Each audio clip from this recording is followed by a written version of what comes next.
السلام علیکم ویورز۔ قیامت کی نشانیوں میں سے ایک نشانی دجال کی آمد ہے، جس کے بارے میں نبی کریم صلی اللہ علیہ وآلہ وسلم نے بتایا ہے کہ دجال کے حکم سے آسمان سے بارش ہوگی اور اس کے حکم سے زمین سبزہ اگائے گی۔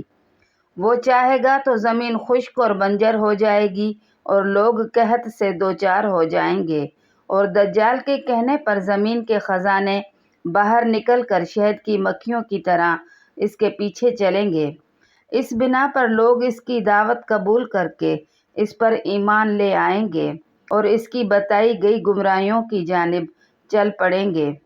قیامت سے قبل دجال کی آمد اور اس کی شناخت کے حوالے سے نبی کریم صلی اللہ علیہ وآلہ وسلم کے ارشاد کو سامنے رکھا جائے اور موجودہ حالات کا بارق بینی سے تجزیہ کیا جائے تو ہمیں محسوس ہوگا کہ دجال کی آمد ہو چکی ہے، یعنی قیامت نزدیکی ہے، کیونکہ امریکی ریاست الاسکا سے 200 میل دور گاکونا کے مقام پر یو ایس نیوی کی زمین پر 1993 میں قائم ہونے والا 72 فٹ اونچے 180 اینٹیناز پر مشتمل ہارپ نامی radio broadcasting station 36 million high frequency waves کو خلا میں بھیجنے کی صلاحیت رکھتا ہے، جس کی مدد سے موسم میں اپنی مرضی کے مطابق تبدیلی لائی جا سکتی ہے، یعنی قدرتی موسموں کو کنٹرول کیا جا سکتا ہے۔ ہارپ ٹیکنالوجی کی مدد سے امریکہ نے خطہ ارض کے کسی بھی حصے کے موسم کو اپنی مرضی سے گرم یا ٹھنڈا کرنے، بارشیں برسانے، خشک سالی سے دوچار کرنے، سیلابوں، طوفانوں یا زلزلوں کی آفتیں لانے، حتیٰ کہ پتھروں کی برسات کرنے تک کی صلاحیت حاصل کر لی ہے، جس کے بعد اس نے دنیا کو اپنی قیادت میں اپنی مرضی کی سمت چلانے کے لیے دھمکانا شروع کر دیا ہے، اور جس نے اس کی اطاعت کرنے اور اس کی پکار پر لبیک کہنے سے انکار کیا۔ امریکہ نے موسموں کے عذاب کے ذریعے اسے تباہ و بربادی اور قیامت صغریٰ سے دوچار کر دیا، جس کا واضح ثبوت 2011 کا جاپان میں آنے والا سمندری طوفان اور زلزلے کے وہ جھٹکے ہیں جنہوں نے جاپان جیسے ترقی یافتہ صنعتی ملک کی معیشت کو تباہ و برباد کر دیا۔ امریکہ نے جاپان کے ساتھ ایسا اس لیے کیا کہ جاپان انٹرنیشنل مارکیٹ میں امریکی ڈالر کی اجارہ داری کے خلاف تھا اور چین کے ساتھ مل کر نئی انٹرنیشنل کرنسی مارکیٹ میں لانچ کرنا چاہتا تھا۔ امریکہ نے جاپان کو خبردار کرتے ہوئے پیغام بھیجا کہ اپنی معیشت کو ہماری پالیسیوں کے حوالے کر دو، ورنہ ہم تم پر سمندری طوفان اور زلزلوں سے حملہ کر دیں گے۔ جاپان نے اس امریکی دھمکی کو دیوانے کے بڑھ جانتے ہوئے نظر انداز کر دیا، کیونکہ کوئی اس بات کو سوچ بھی نہیں سکتا تھا کہ کوئی قدرت کے موسموں، سمندر کی لہروں، آتش فشاں اور پہاڑوں اور زمین کے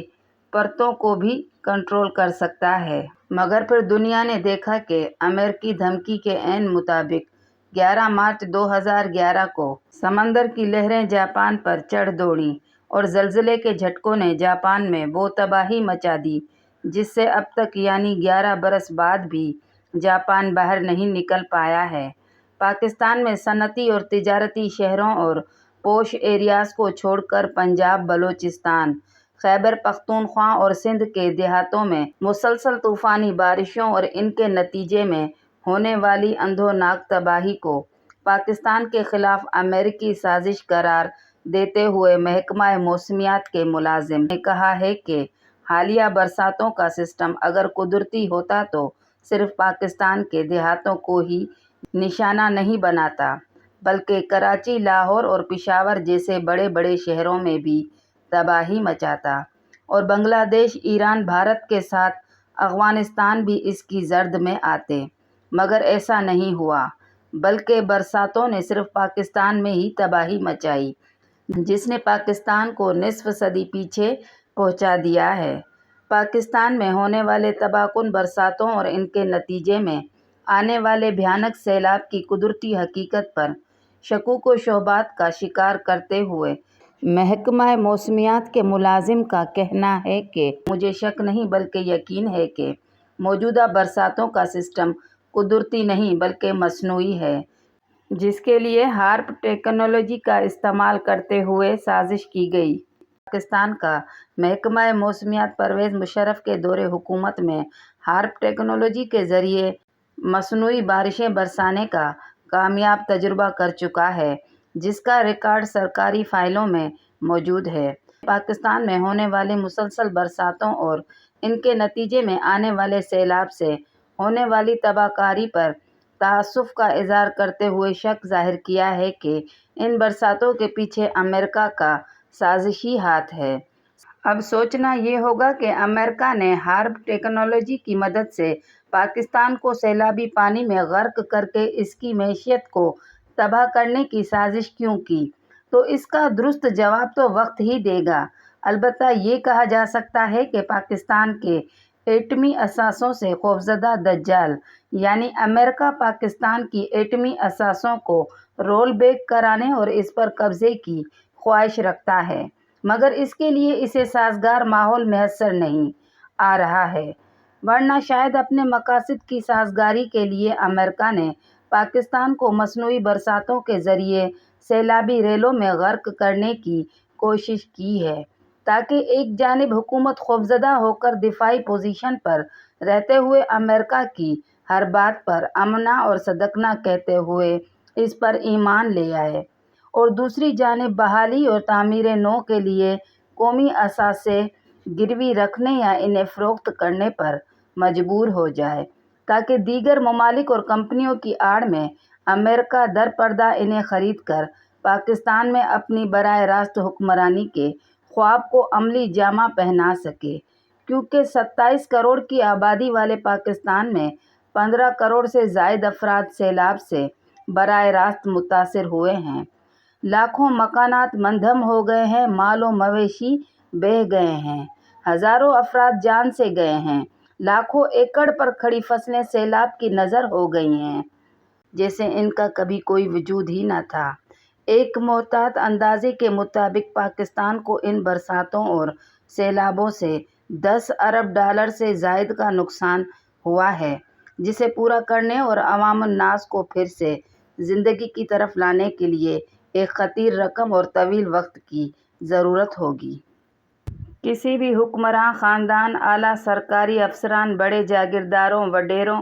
صنعت کاروں، سیاست دانوں، مشیروں اور وزیروں میں کسی کا بھی کچھ نہیں بگڑا ہے، نہ تو کوئی جان سے گیا ہے، نہ کسی کا محل نما گھر یا فارم ہاؤس تباہ ہوا ہے، یعنی برساتوں اور سیلاب نے چن چن کر اور چھانٹ چھانٹ کر محروم، مظلوم، غریب اور کمزور طبقے کو نشانہ بنایا ہے، اور قدرت یا امریکی سازش جو بھی ہو، سیلابوں اور برساتوں کی وجہ سے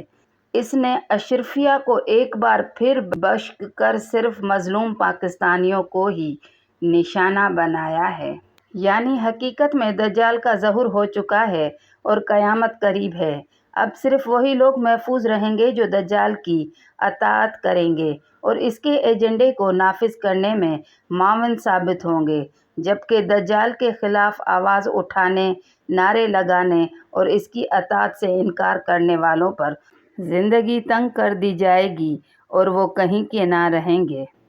آپ کو ہماری ویڈیو پسند آئے تو اس کا اظہار کمنٹس باکس میں کیجیے، ہماری ویڈیو کو لائک کریں، شیئر کریں اور سبسکرائب کریں۔